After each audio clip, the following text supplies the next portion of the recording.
Kampungan Komunis Datar ya. Dan ini ada di perbukitan itu gunung ya, Gunung Aji Semoro. Ini yang pendakian Gunung Merapi 9. Ini kami bersama Majelis Tani Group Mbak Jejak Manusia dan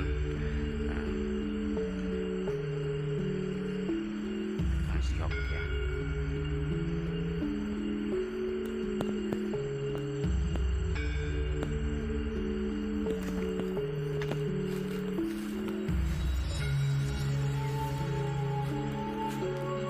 Oke, saat ini ya kita sambil kemudian berjalan-jalan di lereng-lereng gunung yang dahulunya merupakan jejak wana asrama atau sistem pendidikan era kerajaan Majapahit. Jadi ada istilah-istilah Mangyu, Janggan, Cantri, Sastri, ini merupakan istilah-istilah dalam dunia pendidikan. Bahkan tingkatan-tingkatan dalam jenjang pendidikan ada, misalnya Janggan, misalnya kemudian Empu ya, atau Pujanggan, atau kemudian yang doktoral itu Samget, Pamget, yang artinya itu pegat, sudah putus keilmuannya. Misalnya Samget Padelegan dan Acaryah Nadendra, ini merupakan nama asli dari Empu Prapanca. Bahkan kemudian selain istilah-istilah pendidikan, dalam dunia pendidikan era kerajaan Majapahit mengenal 3 sistem pendidikan. Yang pertama, sistem pendidikan individual, jadi guru dan murid ya, dan ini tidak boleh diintip oleh yang lainnya, cuma pertemuan antara guru dan murid secara pribadi. Ada klasikal ya, misalnya dalam Reli Kode Etik ya, itu para wali itu berkumpul untuk membahas masalah agama. Nah, ini juga merupakan kelanjutan ya, misalnya dalam Serat Centini, Serat Jatiswara, itu akan terlihat sekali. Dan yang ketiga adalah sistem pengembaraan. Jadi mengembara dari asrama satu ke asrama yang lainnya, dari mandala satu ke mandala yang lainnya. Ini merupakan salah satu sistem pendidikan era kerajaan Majapahit. Ada individual, ada klasikal, dan ada mengembara. Nah ini. Sedangkan yang kita ketahui dalam sistem moneter ya, sistem moneter itu apakah orang-orang dahulu membawa uang? Iya. Jadi uang zaman era kerajaan Majapahit itu terbuat dari emas dan perak sebesar biji-biji jagung seperti ini. Nah, sebesar biji jagung seperti ini namanya satu suwarna ya, satu suwarna. Jadi satuan-satuan mata uang emas dan perak era kerajaan Majapahit antara lain adalah suwarna, masa, kupang, satak, dharana, dan kati. Nah, kati ini merupakan satuan terbesar ya, satuan terbesar. Jadi luar biasa sekali. Selain kemudian kita membahas masalah sistem pendidikan era kerajaan Majapahit dalam sebuah wana asrama di atas gunung ya, jauh dari hiruk-pikuk perkotaan, agar para murid ini kemudian fokus memperdalam ilmu gitu ya, sehingga ada istilah jika ilmu ini mumpuni akan turun gunung, mengabdikan diri ke kerajaan Majapahit. Nah, ini luar biasa sekali. Bahkan di area ini tidak jarang kita menemukan berbagai macam artefak penting. Misalnya pecahan tembikar. Lah, kita menemukan apa ini? Kayaknya batu gande ini ya. Batu gande kayaknya ini. Jadi batu gande ini biasanya berpapasan dengan pipisan. Nah, ini untuk melembutkan rempah-rempah, biji-bijian sama dedaunan. Digesek seperti ini. Di atas batu pipisan namanya. Nah, ini salah satu fungsi batu gande. Kalau ini batu apa ya ini ya? Nah, ini apakah batu tembak ya? Nah, kurang tahu. Coba kita cari yang artefak yang penting lainnya. Loh, banyak setelah di sini ada batu-batu aneh di sini. Nah ini kayak pelana kuda ini ya juga. Mungkin permainan anak-anak zaman dahulu. Nah, ini ada batu lapis ya. Batu lapis yang memiliki bercak-bercak tertentu. Kemudian ini juga bagian dari ritual-ritual magis pada masa kuno ya. Kita juga kurang tahu. Coba kita teliti yang lainnya ya. Di area ini memang dahulunya merupakan sebuah diduga jejak bekas perkampungan kuno kerajaan Majapahit. Bahkan dari artefak-artefak yang ditemukan, misalnya umpak batu menandakan sebuah mandapa-mandapa yang identik dengan wana asrama ya, atau asrama-asrama para pertapa atau maharsi. Ya.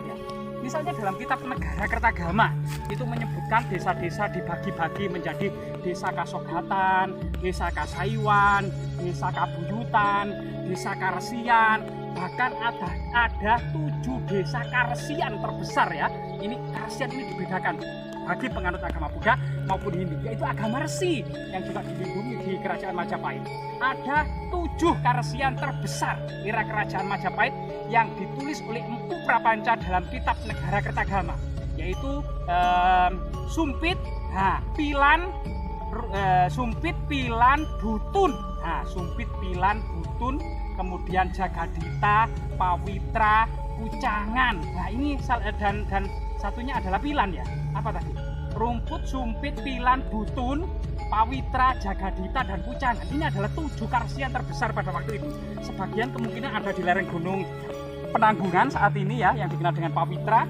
Sebagian kemungkinan ada di lereng Gunung Anjasmara, Arjuna, dan Welirang. Di situ ada bekas-bekas jejak pemukiman atau karsian ya, misalnya di Putuk Puyang. Nah, di situ. Saat ini coba kita agak ke bawah ya. Ini pohon alpukat raksasa tumbuh subur ini.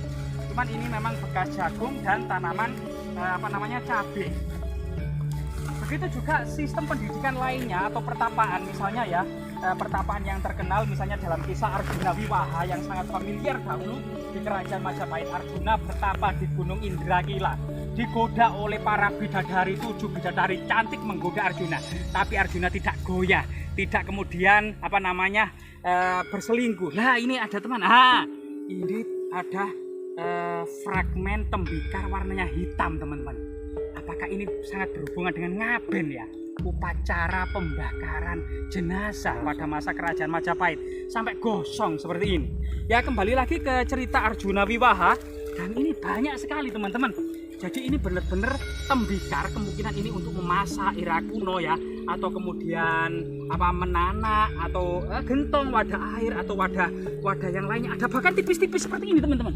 Nah, tipis berwarna hitam, black.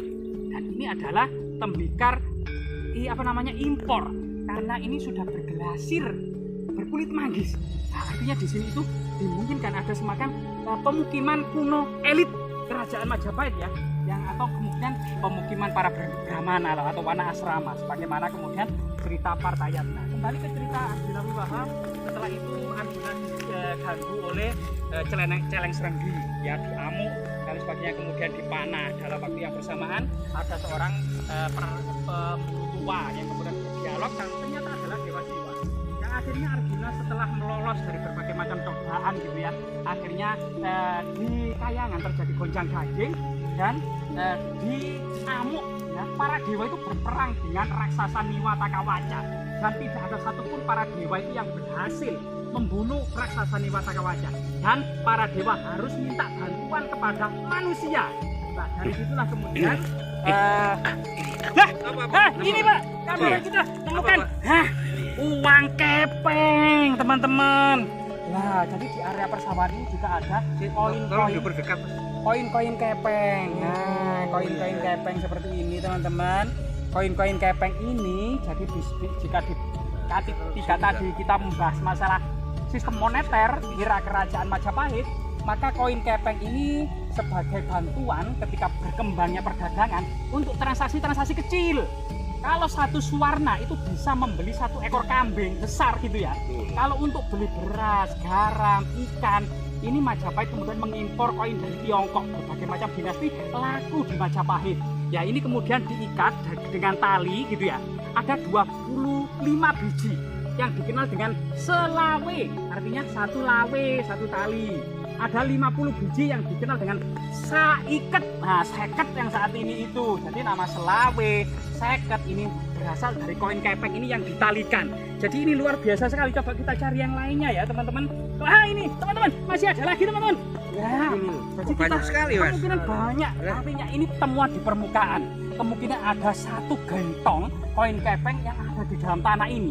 Kemungkinan ini tercangkul ini Pak, yang meret-meret ini Pak. Ini luar biasa sekali. Bahkan sampai saat ini ya masyarakat di area ini, ini Pak. Nah, ini Pak, ada koin koin keramik Tiongkok ya. Ini warna hijau. Ini diimpor terutama masa Cheng Ho yang datang ke Majapahit 7 kali itu, yang dicatat oleh bukunya Mahuan dalam Yin Ye Seng Lang tahun 1433. Cina Tiongkok banyak mengimpor keramik berbagai macam ukuran, baik guci, mangkok maupun buli-buli maupun cangkir-cangkir. Ya, ini banyak diimpor dan ditukar di Majapahit dengan produk-produk lokal, misalnya lada, merica, kemudian cengkeh, pala ya itu, atau jahe. Ini produk-produk yang diperlukan di dataran Tiongkok gitu ya.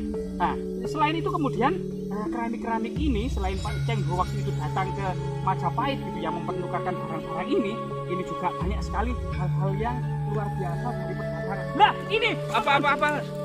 jadi mungkin teman-teman bisa di zoom ini ada sesuatu yang masih berkembang di masyarakat semacam ini teman-teman.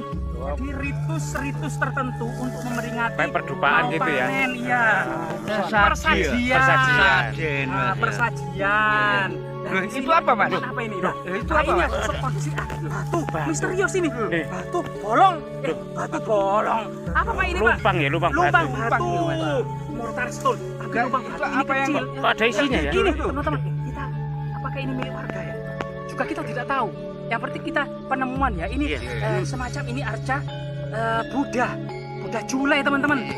Arca Buddha Jule dan tangannya itu Wairocana atau memutar roda Dharma. Jadi sang Buddha sedang memutar roda Dharma ini, arca ini ya. Mungkin habis hujan ya kena air ini. Artinya artefak-artefak yang sangat penting ini ditemukan selain koin kepeng Tiongkok, pecahan tembikar, keramik Tiongkok gitu ya. Komplit ya. Komplit di Pesajian. Juga Di lokasi sini ada ya? arca Iya. dewa. Kemungkinan arca dewa ini emas, teman-teman. Ini karena terbalut lumut ya. Ini warnanya kuning keemasan. Kemungkinan kalau ini digosok gitu ya, nah ini kemungkinan akan terlihat warnanya kekuningan. Kemungkinan ini arca emas, teman-teman. Nah ini, dan ini yang sangat unik adalah lumpang batu di sini ya. Jadi lumpang batu di sini itu sebuah lumpang yang batu yang dibuat sedemikian rupa di batu keras, tapi ini bukan untuk menumbuk biji-bijian loh. Tapi Untuk bukan apa ini, untuk Mas? menumbuk rempah-rempah loh ini. Ini memiliki fungsi magis. Ya, diduga pada masa lalu ini sangat berhubungan dengan penatapan Tanah Sima Perdikan. Kemungkinan di area sini dahulu ada wana asrama yang diperingati dengan memecah telur dan menyembelih ayam di atas batu kalumpang. Terus Seraya darahnya membacakan ke situ, Mas? iya, darahnya ke sini. Kemudian seorang pendeta Makudur tersebut membacakan mantra-mantra yang sakti, doa-doa, serta kutukan-kutukan yang menyeramkan bagi siapa saja yang melanggarnya.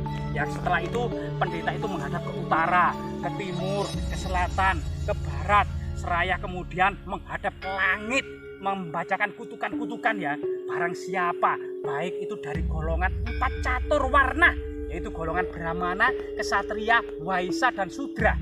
Baik itu dari golongan 4 catur asrama, yaitu Brahmacarin, Grahasta, Wanaprasta, dan Sunyasa. Semuanya saja kalau melanggar dan berbuat jahat di tanah perdikan ini, kalau ke hutan akan dipatok ular, kalau ke sungai akan dimakan buaya, kalau di laut akan dimakan ikan, akan direngkah kepalanya, akan dimakan otaknya, akan disobek perutnya, akan diburai ususnya, akan diminum darahnya, akan dipelantingkan dari tempat yang tinggi sampai hancur lebur dan dimakan oleh kali. Nah, itu salah satu kutukan-kutukan yang sangat menyeramkan. Semoga kemudian penemuan arca emas ini ya di atas sebuah nilai-nilai magis dan spiritual pada masa lalu ya, yang saat ini masih digunakan oleh masyarakat sebagai situs religi gitu ya, untuk kemungkinan dengan harapan hasil panennya itu melimpah gitu ya, karena tadi kita lihat itu bekas panen jagung, teman-teman.